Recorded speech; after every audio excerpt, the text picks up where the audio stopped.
Hello, John Bloodworth, Gentleman Crafter with you for another video about my explorations in mixed media. Bit of another mess that I've created this week, but I hope you like what you see at the end of it, and of course the demonstration itself. If you do, please remember to give this video a thumbs up, subscribe, and of course hit the bell icon so that you get notifications about videos in the future. Alright, let's dive in. Right, it's Mixed Media Day, and the first thing that I'm showing you is a rough sketch of what I'm planning to do. Whether it turns out that way is a whole other matter. I'm starting out with a bit of jelly plate printing, just with a nice turquoisey blue. Trying to roll a nice thin layer and taking off the excess from my brayer onto some spare paper, using some large stamps to pick up colour, to take it away from that thin layer of paint. And then if your piece of paper is smaller than your jelly plate, there's a quick tip: just use another piece of paper to press down over the top. Now I'm going to do a few of these, and each one has different purpose. This is kind of a glaze, an iridescent glaze. So this really was intended to knock back the intensity of the blue a little bit, although it's not quite evident, I think, in the picture. Because it was a very wet paint, I did a second pull to try and get as much off of that as possible. Now I did leave that to dry for a bit, just purely because trying to pull another colour on top would have been fruitless. Now I'm doing a layer of white, and I'm using again a large rubber stamp to take parts of that paint off. Just trying to stamp some of that off onto the spare paper in the meantime, or in between, sorry, not in the meantime. Again, using my paper, which by the way is a mixed media paper. It's 250 GSM. And it's got a nice tooth to it. So that was again just to knock back some of that colour and to provide a little more interest in the background. I find that 3 or 4 layers just generally does quite well at giving enough texture for the background. So I'm going in here with another layer of the blue, but this time much thinner. And there you can see it's almost like a distressed old mansion paint. I think that's what you'd call it. Could be anything really. Now I'm just going to pull a second sheet, this time from a solid purple background.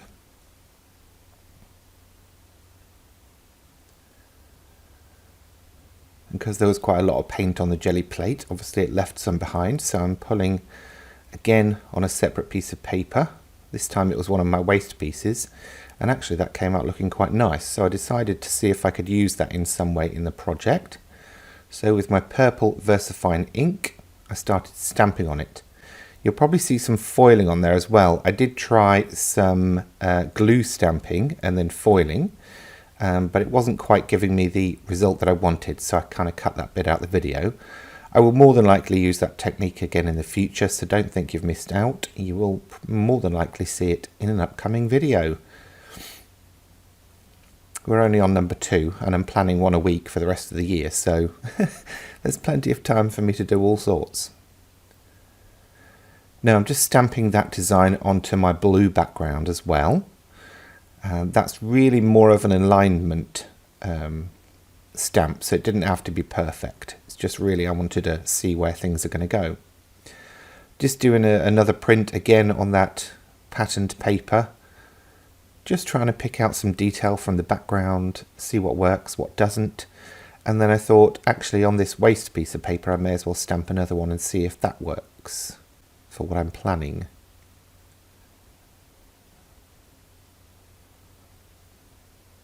I quite like the stripes of colour, but we'll see. We'll see how this develops. Okay, so I think the plan now is, well, the plan at that point was to cut this out and use this as the background for the focal design. So you can see how that would work. I thought that would work well. I wanted to add a little bit more detail to the background though. So I got a stencil, and the reason I chose this one is because there's lots of sort of dotty spatters going on in the stamp. So I thought this would work quite well as kind of complementing that. Now I am using a very, very thin acrylic paint here, so it did smudge. Not a problem. I just dragged some of that up, and then instead of dotting, I splattered. As you can see, it's an extremely thin interference paint, so you can't necessarily see it go on as an opaque layer. It generally gets picked up when you angle it towards the light. So next up I decided to go in with some dimensional gel, and although that worked dimensionally, I thought actually it'd be better running vertically. So I took it off and did another couple of splotches, swipes, whatever you want to call them.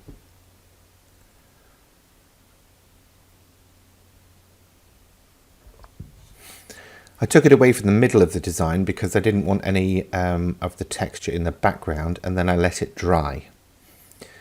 I'm using Bindex to stick down that central focal point, so some on the back and then a whole layer on the front. Probably a bit too much, to be honest. And this is quite a wet medium, so it does wrinkle paper. Just be warned if you're using it.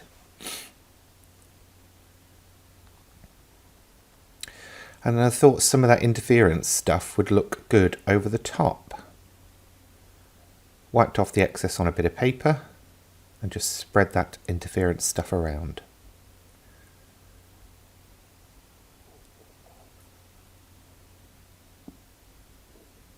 There's nothing quite like being interfered with, so to speak.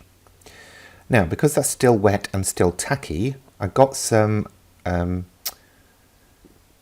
foil, which is actually a heat transfer oil, but will work with a contact technique, and then just rubbed it down over whatever I could find that was still tacky, and it left lovely little scattered bits of foil around the design. Now, because obviously the interference ink had taken that design back quite a bit, I thought I'm going to need another layer, so I thought this one would work well. Have a guess now how many layers I ended up using. Anyway, having let the original Bindex dry, I used some more to stick this particular layer down.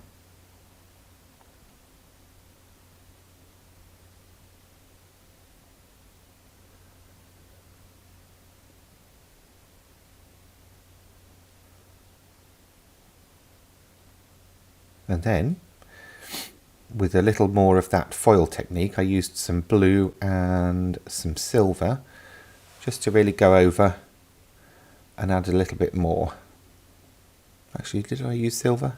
I don't think I did. Now with the VersaFine ink, and I probably would have changed this for a StazOn ink, an alcohol ink, I stamped onto the interference waste bit that I'd stamped out earlier with a butterfly and with the main design.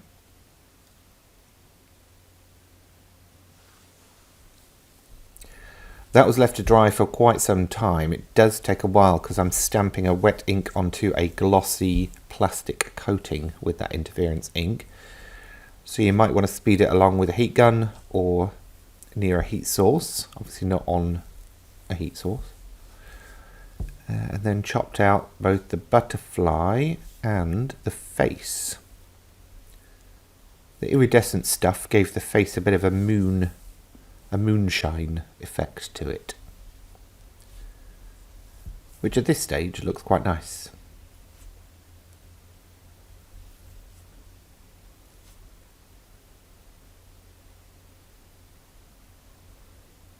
Now originally that butterfly was stamped over the eyes, and I forgot to stamp the face first. I should have done that, so I kind of just tried to wing it a bit by shoving the butterfly in her face and poking her in the eyes. How nice is that?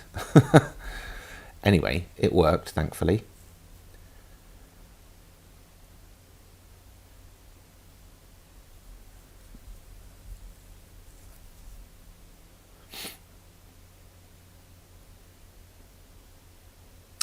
Now, what I wanted to do was add a little pattern to the background. So I got some red interference, or ruby coloured, or purple, whatever you want to call it, interference paint, which has like a clear binder, so it gives a translucent effect, and then used my gel plate as a source of ink for that stamp, and then basically stamped with paint.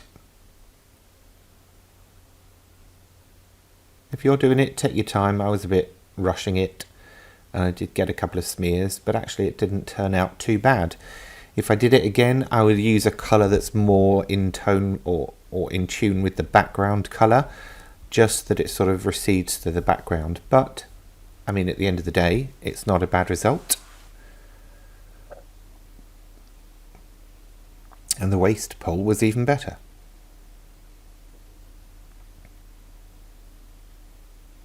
In fact, I got 2 waste pulls.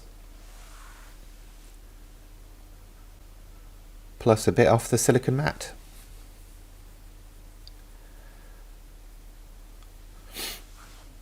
Okay, lots of deliberation going on at this point, but I thought that the purple wasn't quite working now with that ruby background stamping. So I re-stamped the face on the waste ruby brayer roll-off, and I just stamped off the waste anyway on white paper, just in case I needed yet another one. Now I decided to put some Crackle Glaze on here, and I wanted it just around the border. So I applied what I thought was a thick layer, which is the suggested thickness, and then left it to dry. In the meantime, I grabbed the moon face, butterfly wings, and the ruby stamped background, got some bookbinding glue, and then sponged that on in very small amounts, and used some of that foil just again to give a little bit of extra to that background to make it not such a solid colour. Here was where I used both the blue and the silver, not earlier. Ooh.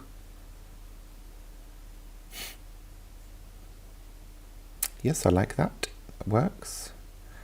Some of that bookbinding glue again to stick the face down, because I'm working in such small areas and I don't necessarily want the paper to wrinkle too much. That's why I'm using the bookbinding glue instead of Bindex. And then the butterfly wings are going to go over the face. So now it looks like she's got a butterfly moon face.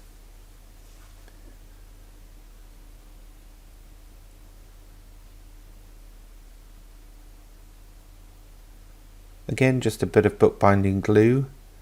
I'm painting it on, although to be honest, I could have actually just applied it directly.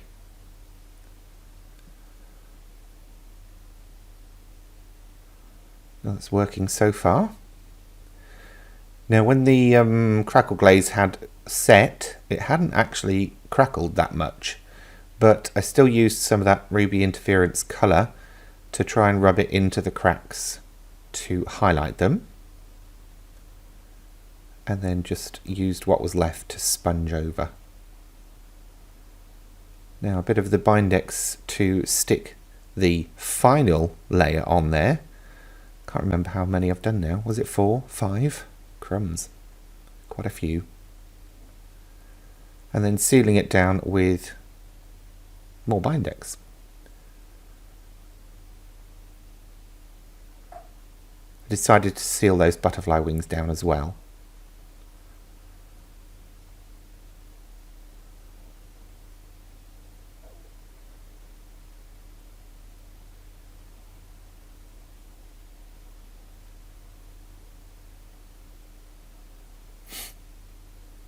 For a little something extra on the background, I decided to spatter some white paint over it.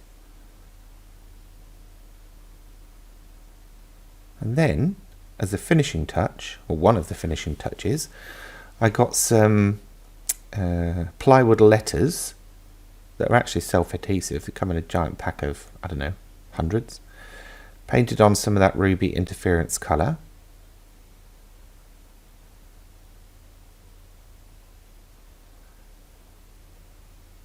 And here, because I had so much left, I thought I'd try and get some of that back in the pot so that I don't waste it.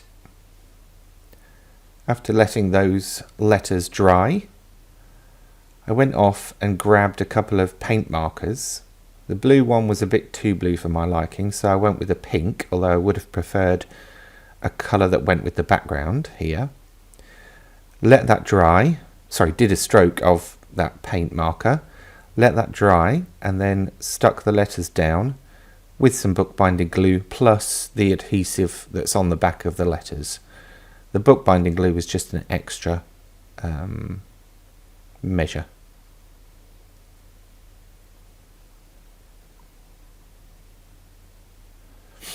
Dream.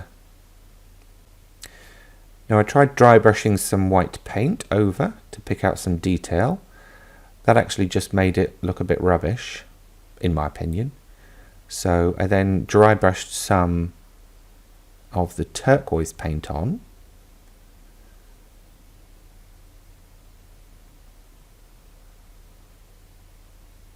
And then painted over the whole thing with some more of that ruby iridescent.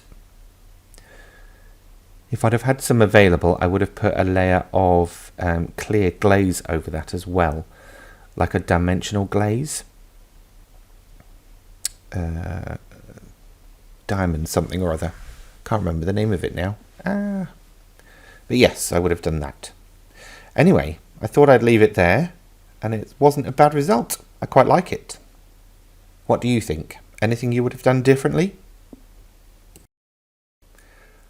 Okay, there we go. There's another one. If you've any questions, comments or thoughts, please feel free to drop them below the video on YouTube or of course over on my blog.